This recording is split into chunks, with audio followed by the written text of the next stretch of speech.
अस्सलाम वालेकुम नाज़रीन। जीअं त तव्हांखे सिंधी ज़ोन में भलीकार हुजे। जी नाज़रीन, तव्हांजे लाइ असां खणी ईंदा आहियूं स्पेशल वीडियोज़ ऐं इन सां गॾोगॾु अॼु असांजो जेको वीडियोज़ जो टॉपिक आहे त सोराब सुमरो के मखदूम हिना ऐं मखदूम जुनेद वारनि गारियूं छो ॾिनियूं।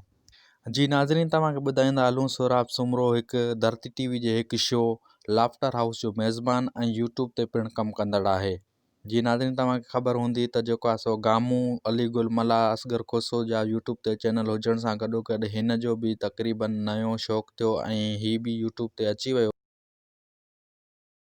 हिन जो शौक़ु थियो, ही गॾोगॾु पंहिंजा मज़ाया वीडियो रखंदा रहंदा आहिनि ऐं हिन सां गॾोगॾु ईअं थींदे थींदे सोराब सुमरो मखदूम हिना ऐं हिननि जो मखदूम हिना ऐं मखदूम जुनेद वारनि जो इंटरव्यू वठण जो रुख़ कयो ऐं हिननि वटि हिननि खे इन्फॉर्म कईं त तव्हांजो इंटरव्यू वठणु अचां पियो।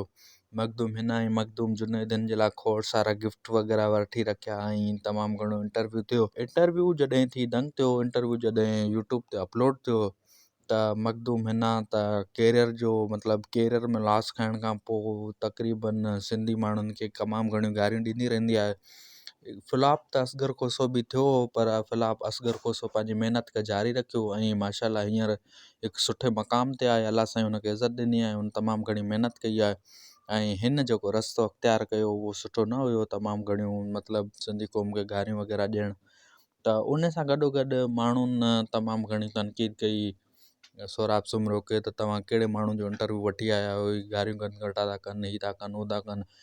उन सां सोराब सुमरे खे काफ़ी प्रेशर पियो ऐं सोराब सुमरो उहो वीडियो यूट्यूब तां डिलीट करे छॾियो। हीअ वीडियो डिलीट करण सां ई त उन्हनि खे तमामु घणी बाहि वठी वई। मतिलबु थींदो आहे यार, हिकिड़ो असांजो इंटरव्यू वठी करे ऐं वीडियो डिलीट कई ऐं पोइ खोड़ सारियूं गार गंद मतिलबु हिन ते ऐं टिकटॉक ते फेसबुक ते, माना को बि सोशल जेको बि प्लेटफॉर्म आहे त सोराब सुमरो इन सां गॾोगॾु तमामु घणो परेशान बि हुयो ऐं पोइ वीडियो पंहिंजो डिलीट करे छॾियईं।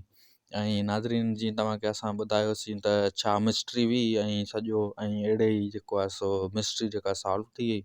इन हवाले सां इहे जेको आहे सो सोराब सुमरो जी इन ग़लती जे करे हिनखे तमामु घणियूं गारियूं मिलियूं ऐं अहिड़ा ई वीडियो तक़रीबन मज़ाया वीडियो ऐं इंफॉर्मेशन जा वीडियो जेके सिंधी में आहिनि उन सां ॾिसण जे लाइ जेको आहे सो असांजो चैनल सिंधी ज़ोन खे सब्सक्राइब कयो ऐं लाइक कयो, पंहिंजे दोस्तनि सां गॾु शेयर कयो।